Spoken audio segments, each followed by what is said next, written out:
नमो नमः सर्वेभ्यः। मैं आपकी संस्कृत शिक्षिका आज आपके लिए विभक्ति का टॉपिक लेकर आई हूँ। विभक्ति जिसे हम बोलते हैं कारक। हिंदी में आपने कारक याद किया होगा। कारक को ही हम संस्कृत में कहते हैं विभक्ति। इनका यूज किसके साथ होता है? संज्ञा शब्दों के साथ। इंट्रोडक्शन में जो मैंने आपको बताया था उसमें बताया है कि विभक्तियों का यूज किसके साथ करते हैं हम? संज्ञा शब्दों के साथ। और किसको क्या कहते हैं? या विभक्ति को हम बोलते हैं कारक। ठीक है ना।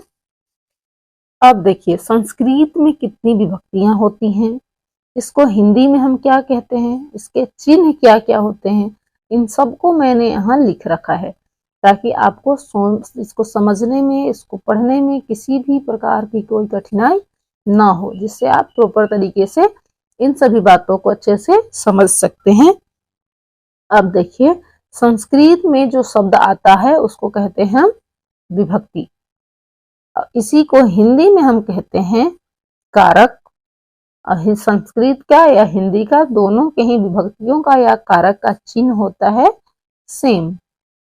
अगर हम हिंदी में बात करते हैं तो कर्ता का चिन्ह होता है ने और प्रथमा का भी चिन्ह होता है ने। इसलिए कोई कंफ्यूजन नहीं होनी चाहिए कि अक्सर बच्चे मेरे से बोलते हैं विद्यालय में कि मैम मुझे तो समझ में नहीं आता। अगर मैं बोल दूं कि आप मुझे बताओ कि द्वितीय का चिन्ह क्या है, उन्हें मालूम ही नहीं होता, क्योंकि उन्हें यह याद है कि कर्म का चिन्ह को होता है, लेकिन द्वितीय का चिन्ह क्या होता है उनको मालूम ही नहीं होता। इसलिए मैं बता रही हूँ ताकि आप भी विद्यालय के बच्चों जैसी कोई गलती ना करें। इसलिए मैं डिटेल में आपको वीडियो के माध्यम से समझा रही हूँ, जैसा मैं उनको समझाते आई हूँ।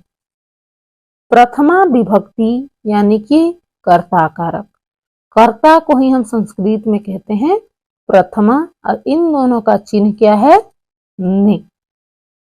द्वितीय विभक्ति यानी कि कर्म कारक। कर्म को कहते हैं द्वितीय, इसका चिन्ह है को। तृतीय विभक्ति करण कारक। करण को क्या कहते हैं संस्कृत में? तृतीय विभक्ति, इसका चिन्ह है से। और यहां मैंने लिखा है द्वारा, यानी कि इसके द्वारा कोई काम किया जाए तो किस कैटेगरी में आता है? करण कारक में, तृतीय विभक्ति में। जैसे कलम के द्वारा लिखा गया, बुक से कहानी पढ़ी गई, ये सभी जो आते हैं वो कहाँ आएंगे? किसमें? करण कारक में। अब फोर्थ नंबर चतुर्थी या संप्रदान कारक। या तो संप्रदान कहिए या चतुर्थी कहिए।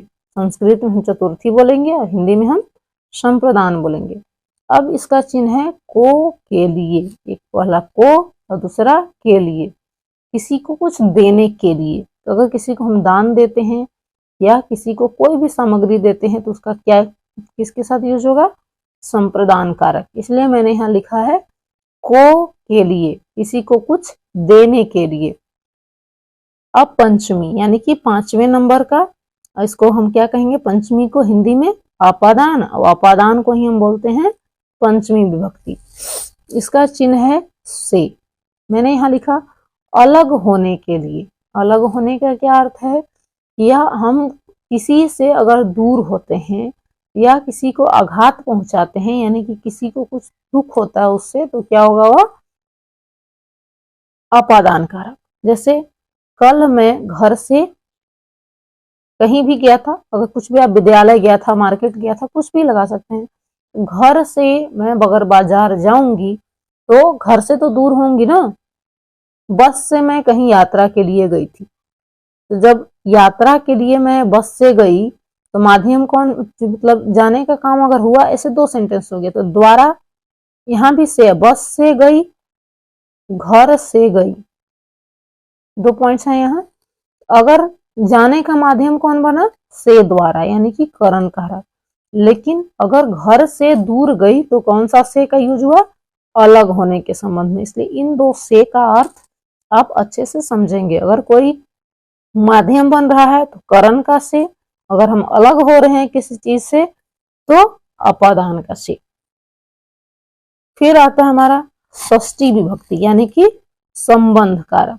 इसका जो हमारा चिन्ह होता है वो है का, के, की, ना, ने, नी, और रा, री, रे, या फिर ये हमारे 9 वर्ड्स होंगे। जैसे संबंध बताना है, ठीक है, वह राम का पुस्तक है। तो किसका पुस्तक है? राम का पुस्तक है। पुस्तक के साथ किसका संबंध है? तो राम का पुस्तक है।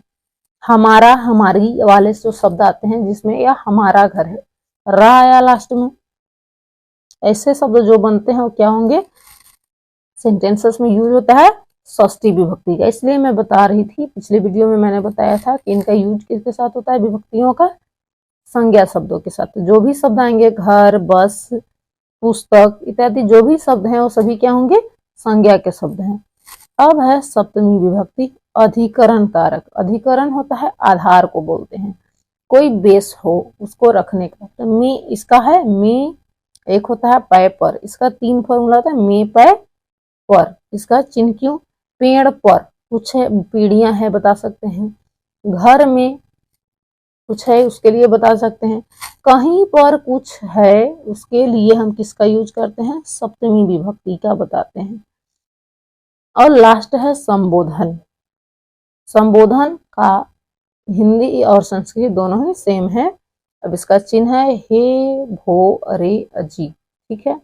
अब हे, हो, अरे, अजी का यूज जब हम करते हैं तो किसके लिए? संबोधित करने के लिए। कोई अगर दूर है तो उसको हम बुलाने के लिए, कुछ बताने के लिए किसका यूज करते हैं?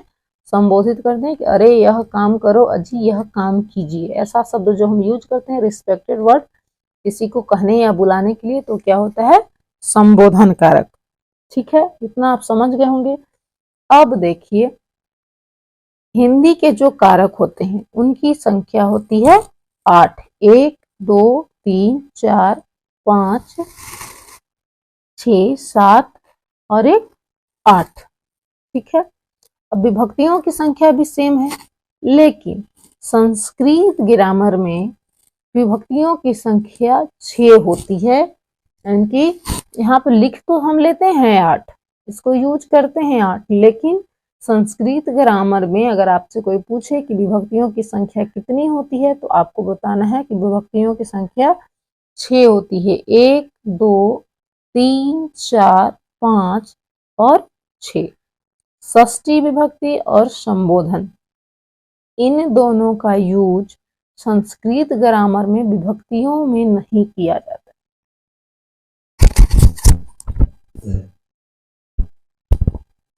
क्योंकि इनका डायरेक्ट संबंध कर्ता के साथ नहीं होता है। कर्ता के साथ कहने का अर्थ है, अगर हम कहें हे राम यहाँ आइए, हे प्रभु मेरी सहायता कीजिए, तो सहायता तो प्रभु करेंगे ना कि हे करेगा। हे तो हम संबोधन के लिए बोले ना, तो जिसका डायरेक्ट कर्ता के साथ संबंध ना हो वो हमारा विभक्ति की कैटेगरी में नहीं आता। यहाँ हेल्प करने का काम कौन करेंगे?